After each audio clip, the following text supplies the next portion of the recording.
పూరా లోకల్. ఇంకొక మాట కూడా నేను మీకు చెప్పాలా, హైదరాబాద్ లోపల ఉండే కాలుష్య కారక పరిశ్రమలుంటే వాటిని ముఖ్యంగా ఫార్మా ఇండస్ట్రీని తరలించడానికే పెద్దలు కేసీఆర్ గారు ఫార్మా సిటీ అని పెట్టిండ్రు.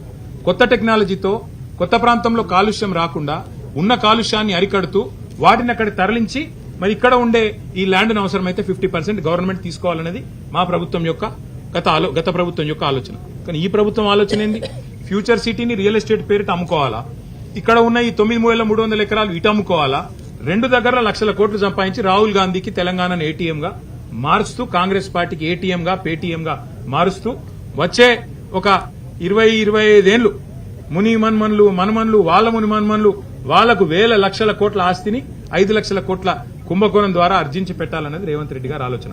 ఇప్పుడు కాకతీయ మెగా టెక్స్టైల్ పార్క్ కి ఎట్లయితే మేము మా ప్రభుత్వంలో భూసేకరణ చేసినామో, గతంలో ఈ 21 పారిశ్రామిక వాడల్లో కూడా గత ప్రభుత్వాలు అట్లే భూసేకరణ చేసినాయి. రైతుల దగ్గర ప్రజల దగ్గర రెవెన్యూ భూములు తీసుకున్నాయి. మరి వాటిని ఇయాల నీ అబ్బసొత్తు అన్నట్టు, నీ అత్తసొమ్ము అన్నట్టు నువ్వు దానం చేస్తే బీఆర్ఎస్ పార్టీ చూస్తా ఊరుకోదు. దీని మీద ఒక కార్యాచరణ కూడా రూపొందిస్తాం, తప్పకుండా పోరాటం చేస్తామని చెప్పి కూడా రేవంత్ రెడ్డికి హెచ్చరిస్తూ వెంటనే ఈ ప్రతిపాదన వెనక్కి తీసుకోవాలి, లేకపోతే ఖచ్చితంగా ఒక పెద్ద పోరాటానికి శ్రీకారం చుడతామని చెప్పి కూడా ఈ ప్రభుత్వాన్ని హెచ్చరిస్తాం.